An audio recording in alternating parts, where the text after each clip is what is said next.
Hey guys, it's day 1 of our training for journalism. So ngayon kasama ko si Giselle at Maricar. Day 2 na nga sa aming pagtitraining guys, kaya patuloy pa nga kami. Sana manalo kami guys. So yan guys, samahan nyo lang ako sa aking pagtraining. So yan guys, ito nga bag ang gigamit ko, yung binigay ni tita. Ito pa nga yung mga photocopies para ma-studian ko guys. Ang iba kong kasama ay may binili lang sa labas.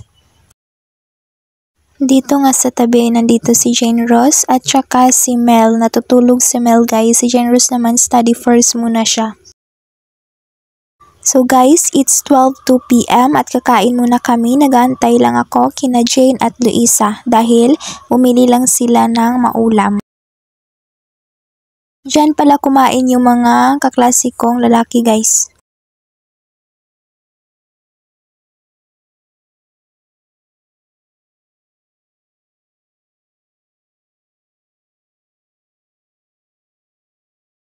Hello guys, good morning. So ngayon ay last na namin at ito na nga yung araw na, oh my gosh, contest na namin ngayon guys.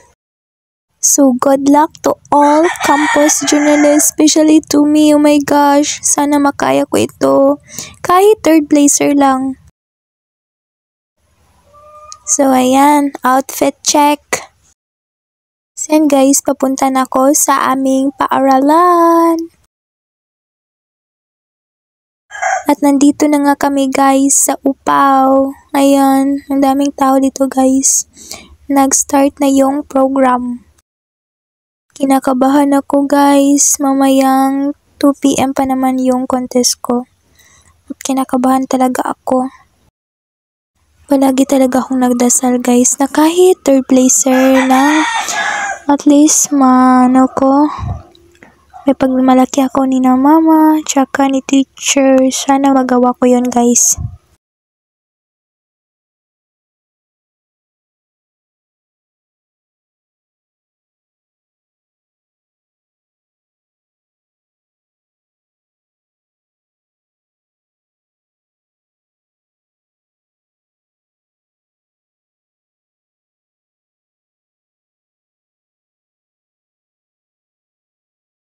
So guys, it's 1:40 PM na. Nandito na nga ako sa room kung saan gaganapin yung contest namin for copy reading and headline writing.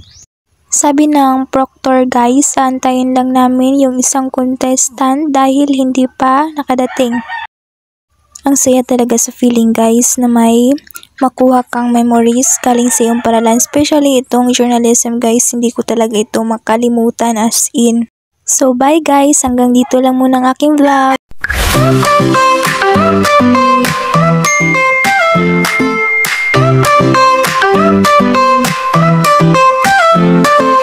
Bounce around in silly days, funny pranks in many ways.